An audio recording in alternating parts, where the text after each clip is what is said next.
ជំរាបសួរសួស្តីបងប្អូនទាំងអស់គ្នាថ្ងៃនេះដែរនាងខ្ញុំនឹងបង្ហាញអ្នកទាំងអស់គ្នាអំពីដំណើរកម្សាន្តរបស់នាងខ្ញុំកាលពីថ្ងៃចូលឆ្នាំទៅលេងនៅឯ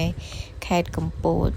ដែលកន្លែងទី1នេះដែរមានឈ្មោះថាបុប្ផាព្រៃកំពត Resort កន្លែងហ្នឹងអត់នៅឆ្ងាយទេគឺនៅចិត្តផ្ទះបងខ្ញុំហ្នឹងគឺនៅម្ដុំវត្តភ្នំសនៅចិត្តស្ពានចិនជិះពីស្ពានចិនទៅប្រហែលជា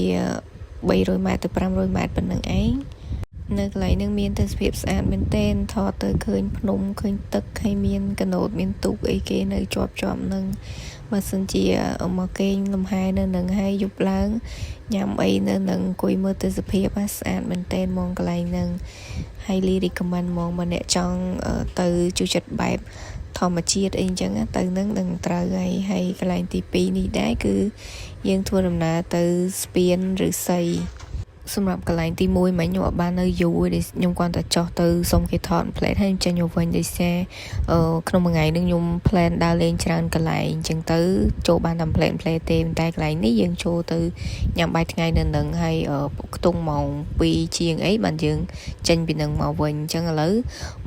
មុននឹងទៅដល់កន្លែងស្ពានឬសីកន្លែងកញ្ចុងអង្គុយញ៉ាំអីហ្នឹងគឺយើងត្រូវជួលទូកគេជិះទៅក្នុងមិនទូកគេដូចកណូតអីចឹង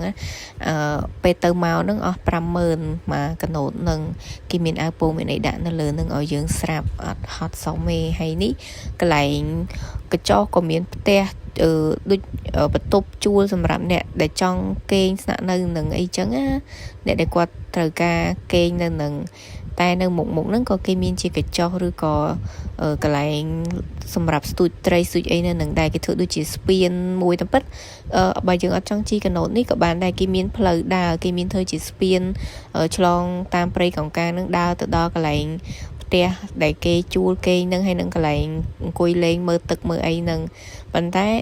វាអត់ដល់កន្លែងស្ពានអាស័យនឹងទេកន្លែងស្ពានហ្នឹងគេអាចដើរឆ្លងបានប៉ុន្តែបើមនុស្សច្រើនទៅវាស្ពានហ្នឹងវាលិចចូលទឹកអញ្ចឹងដើរបានគ្នាតិចទេព្រោះស្ពានហ្នឹងគេធ្វើដូចបតែទឹកឲ្យគេ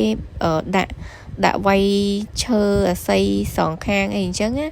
ស្តៀងស្ពាននៅកំពង់ចាមដែរប៉ុន្តែអានេះលក្ខណៈខ្នាតតូចអត់ដូចស្ពាននៅកំពង់ចាមនោះធំអាចបើកឡានបើកអីបានគេវាយ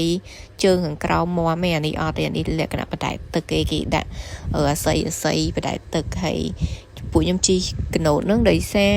ចង់ជិះមើលទេសភាពព្រៃកោងកាងផងហើយយើងចង់ទៅមើលកន្លែងទឹកធំនៅកណ្ដាលនោះផងដោយសារកន្លែងហ្នឹងវាស្អាតវាមើលឃើញស្ពានអាស័យហ្នឹងហើយមើលឃើញភ្នំមើលឃើញទឹកនឹងមេឃជាប់គ្នាអីអញ្ចឹងណាហើយណាមួយខ្ជិលដើរផងព្រោះវារៀងឆ្ងាយដែរដើរទៅប្រហែលជាខ្ទង់20នាទីអីដែរបើយើងជិះនេះលឿនហើយយើងបានមើលទេសភាពបានច្រើនទៀតគេឆ្វែលឲ្យយើងមើលមកជុំពីល្មមតែយើងអស់ចិត្តយើងចង់ទៅកន្លែងអង្គុយញ៉ាំបាយបើយើងប្រាប់គេទៅគេនាំយើងទៅកន្លែងអង្គុយញ៉ាំបាយអញ្ចឹងគេឆ្វែលឲ្យយើងមើលសិនមើលតាមព្រៃកោងកាងនេះជិះឆ្លងក្រោមស្ពានទៀតហើយចូលទៅតាមផ្លូវនឹងទៅរហូតទៅដល់កន្លែងកណ្ដាលកន្លែងទឹកធំនោះទៅទៀតជិះទៅដល់ហ្នឹងហើយតែទឹកហ្នឹងអត់ជ្រៅហ្មងទេទឹកហ្នឹងមើលឃើញបាតរាក់ដែរដល់កន្លែងស្ពានអាស័យនោះរាក់សំបីតែកណ្ដាលហ្នឹងក៏រាក់ដែរដោយសារខ្ញុំទៅនឹងខែប្រាំងអញ្ចឹងទឹកអត់ជ្រៅទេកន្លែងខ្លះជិះទៅចង់គឿងកណូតដែរហ្នឹងណាទឹកប្រហែលជាត្រឹម